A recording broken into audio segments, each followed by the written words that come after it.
और जी आप कह रहे हैं कि पाप कर्मों का फल शरीर को ही भोगना पड़ता है, ना कि आत्मा को। लेकिन आत्मा आसक्त हो चुकी है शरीर पे। समस्या तो इसी बात की फंस गई ना कि आत्मा शरीर में आसक्त हो सकती है। जैसे तुम ईमानदारी से बताओ, तुम अपने को आत्मा मानते हो, शरीर मानते हो ना? इसीलिए उसको बार बार दुख भोगना पड़ रहा है, जन्म मरण भोगना पड़ रहा है। यही बात तो, इसी को जब हम साधना के द्वारा अपने को अलग देख लेते हैं तो जीवन मुक्त हो जाता है, वो विदेह मुक्त हो जाता है, वो मोक्ष को प्राप्त हो जाता है। समस्या तो यही है कि निर्विकार आत्मा विकारी शरीर में फंस गई। शरीर ने नहीं फंसा, आत्मा ने स्वयं इसको स्वीकार कर लिया। जैसे मैं पुरुष हूं, अब वो मैं है आत्मा और पुरुष है माया। अब आत्मा ने माया को पकड़ लिया और कह रहा है माया ने मुझे पकड़ लिया। उल्टा बोलेंगे ना आप बोलेंगे उल्टा कि मैं तो छूटना चाहता हूं पर माया ने मुझे पकड़ लिया। ऐसे हम पकड़े हैं। अब हम कहते हैं माइक ने मुझे पकड़ लिया, मैं तो छोड़ना चाहता हूं। तो छोड़ दो। तुम्हें किसने पकड़ रखा है? तुम ही काम को भोगते हो, तुम ही क्रोध करते हो, तुम ही लोभ करते हो, तुम ही मोह करते हो।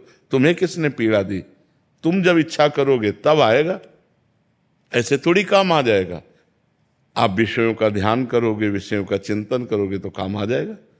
अगर भगवान का चिंतन करोगे, भगवान का ध्यान करोगे तो भगवान आ जाएंगे।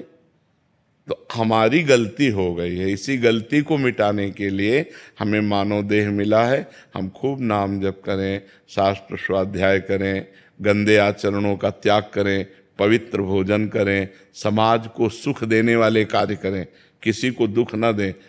अभी ज्ञान प्रकट होना शुरू हो जाएगा। और जैसे जैसे ज्ञान प्रकट होगा तो जैसे हम आपको अलग देखते हैं ना, ऐसे हम अपने शरीर को अलग देखते हैं।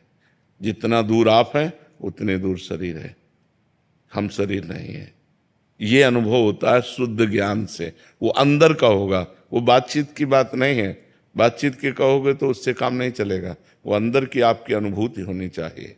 सुख दुख, लाभ हानि, जय पराजय, गर्मी सर्दी, मान अपमान सब सह गए, क्योंकि वो शरीर में हो रहे हैं, अपने में नहीं।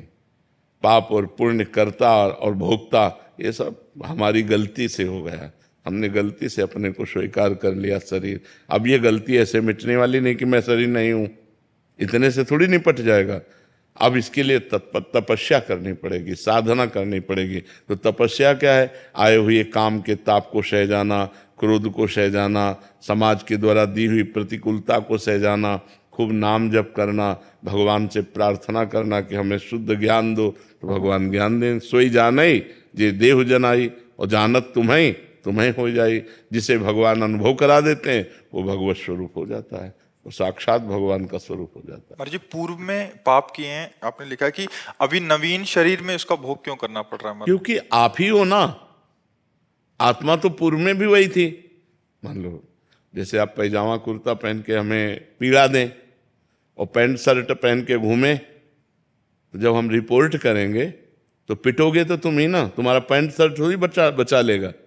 नहीं कि आप कह दो पैजामा कुर्ता वाला तो और था, नहीं नहीं, तू ही पैजामा कुर्ता पहने था। तो तू ही पूर्व जन्म में शरीर धारण करके पाप करके आया है। अब वो शरीर छूट गया, अब ये शरीर मिला, तो है तो तू ही ना, तो तुम्हें ही तो भोगना पड़ेगा। समझ पा रहे? महाराज जैसे आपके इस शरीर से तो कोई पाप बना ही नहीं आपसे। हम ये शरीर क्या है? कपड़ा। वसान से जीर्णान यथा विहाय, शास्त्र का ज्ञान होना चाहिए। ये आत्मा का कपड़ा है। आत्मा ने वो कपड़ा पहनकर पाप किया, लेकिन कपड़ा उतार कर आ गया तो भोक्ता कौन बनेगा? वही आत्मा। शरीर बदलने से तू नहीं बदल जाएगा। घाघरा चुनरी पहनकर ओढ़ करके गलत काम करो और फिर इसके बाद पैंट शर्ट पहन लो, तो जब पकड़े जाओगे तो थोड़ी गा क्यों हमने घाघरा चुनरी में किया था। नहीं, डंडा चलेगा। डंडा चलेगा कि नहीं चलेगा? तो उसी शरीर को सजा क्यों नहीं मिलती? इसलिए कि बहुत बड़ा हिसाब है। जैसे आप थोड़ा 5 मिनट पाप करो, इसके बाद पूरे जीवन भर सजा भोगनी पड़ेगी।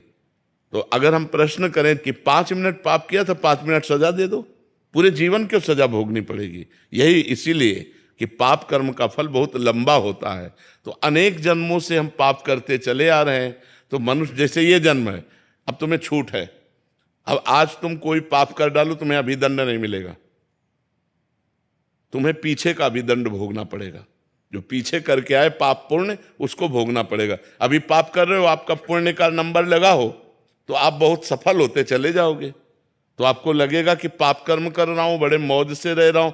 मौज से नहीं रह, तुम्हारे पुण्य कर्म इस समय लागू हो गए इसलिए मौज है, और जिस समय पुण्य कर्म खत्म हुए और ये वर्तमान का पाप और पूर्व का पाप कनेक्शन तो ब्लास्ट हो जाएगा। फिर रहा न को कुल रोवन हारा, मिट्टी में मिल जाओगे। कर्म अवश्य में भोक्तव्यम। अच्छा, आत्मा वही होती है, जीव शरीर बदलता रहता है, इसलिए उसको भोगना पड़ता है। महाराज दुर्घटना में सभी एक साथ क्यों मरते हैं, जैसे विमान क्रैश? कर्म का संयोग मिल जाता है, कर्म का संयोग मिल जाता है। जैसे हमने पूर्व जन्म में 50 लोग मिल करके एक ही पाप कर्म किए, जैसे तुम दोनों का प्रश्न एक साथ हुआ ना। क्यों हुआ? क्योंकि प्रश्न मिल गया। तुम दोनों का प्रश्न एक हुआ तो तुम दोनों के नाम एक साथ लिए गए ना। तुम दोनों अलग अलग हो ना, तो तुम दोनों का जैसे प्रश्न मिल गया, ऐसे पूरी सृष्टि में बोले 240 लोगों का कर्म मिल गया। अब वही 240 उसमें बैठा ले जाएंगे जो एक साथ भस्म होंगे, उनका कर्म मिल गया। और तो पूरी सृष्टि के कर्म संयोग जब मिलते हैं तो जो जहां का होता है वो आकर के वहीं आकर के संपन्न हो जाता है।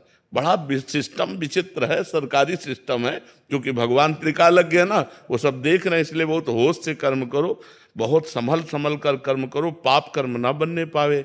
मान लो 50 आदमी को एक ही जगह मरना है, अब कोई दिल्ली से आ रहा है, कोई बंबई से आ रहा है, कोई, अब वहीं 50 आके मिलेंगे, वहीं मरेंगे। ये है कर्मों का बड़ा जाल बिछा हुआ है। तो इसलिए नाम जब करो तो बढ़िया कर्म संस्कार से पवित्र होकर आनंद को प्राप्त हो।